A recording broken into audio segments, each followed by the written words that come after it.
ഐശ്വര്യവും സമ്പൽ സമൃദ്ധിയും നിറഞ്ഞ ഒരു നല്ല നാളിൻ്റെ ഓർമ്മ പുതുക്കലാണ് ഓണം. പഞ്ഞക്കർക്കിടകത്തിൻ്റെ കാറുംകോളും മാറി പുതുവർഷ പുലരിയുമായി വന്നെത്തുന്ന ചിങ്ങമാസം മലയാളികൾക്ക് ആണ്ടുപിറപ്പാണ്. ഒരു കാലത്ത് സമൃദ്ധിയുടെ വിളവെടുപ്പ് കാലമായിരുന്നു ചിങ്ങം. അതിൻ്റെ പ്രതീകമായാണ് ഇല്ലം നിറ നടക്കുന്നത്.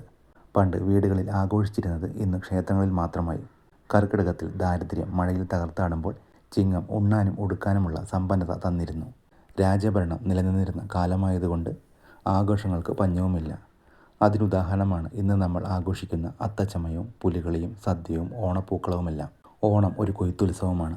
ഓണാഘോഷം തുടങ്ങുന്നത് പൂക്കളം ഇടുന്നതോടുകൂടിയാണ്. പണ്ടൊക്കെ പിള്ളേരോണം മുതലായിരുന്നു പൂക്കളം ഇടുന്നതെന്നും കേൾക്കുന്നു. ഇന്ന് അത്തം മുതലാണ് പൂക്കളം ഇടുന്നത്. തുമ്പപ്പൂ, തുളസിപ്പൂ, തൊട്ടാവാടിപ്പൂ, മുക്കുറ്റിപ്പൂ, കൊങ്ങിണി, വാഴക്കൂമ്പ്, ഇലകൾ, ഫലങ്ങൾ തുടങ്ങി പ്രകൃതിയിലുള്ളതെല്ലാം പൂക്കളിൽ സ്ഥാനം പിടിച്ചവയാണ്. പൂവിടുന്നതിനുമുണ്ട് ചില ചിട്ടകൾ. അതിന് പ്രാദേശികമായി ചില മാറ്റങ്ങളും ഉണ്ടാകാം. നിലവിളക്ക് കൊളുത്തി ഗണപതിക്ക് വെച്ചാണ് ചാണകം മെഴുകിയ തറയിൽ പൂക്കളമിടാൻ തുടങ്ങുന്നത്. തുമ്പപ്പൂവിട്ടാണ് പൂവിടാൻ തുടങ്ങേണ്ടത്. ആദ്യ 2 ദിവസം തുമ്പപ്പൂവും തുളസിയുമാണ് ഇടുന്നത്. 3-ാം ദിവസം മുതൽ നിറങ്ങളുള്ള പൂക്കളിടും. 5-ാം ദിവസം മുതൽ കുടകുത്തും. വാഴപ്പിണ്ടിയിലോ വാഴത്തടയിലോ ആണ് കുടകുത്തുന്നത്. ഈർക്കിലിയിൽ ചെമ്പരത്തിപ്പൂവും മറ്റു പൂക്കളും കോർത്ത് വെക്കുന്നതിനാണ് കുടകുത്തുക എന്ന് പറയുന്നത്. 6-ാമത്തെ ദിവസം മുതൽ പൂക്കളത്തിന് 4 ദിക്കിലേക്കും കാല് നീട്ടും. ഉത്രാടത്തിൻ്റെ അന്നാണ് ഏറ്റവും വലിയ പൂക്കളം. അന്ന് മണ്ണ് കൊണ്ട് തൃക്കാക്കരയപ്പൻ്റെ രൂപമുണ്ടാക്കുന്നു. ഉത്രാട ദിവസം വൈകിട്ട് തന്നെ പൂക്കളത്തിലെ പൂക്കളെല്ലാം മാറ്റി പടിക്കൽ വെക്കും. ചാണകം കൊണ്ട് തറ മെഴുകി തുമ്പക്കുടം വെക്കും.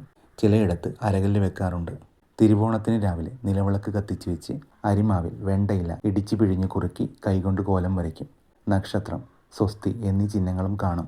അതിനുശേഷമാണ് പൂക്കളത്തിൽ അട നിവേദിക്കുന്നത്. പൂവട എന്നാണ് ഇതിന് പറയുക.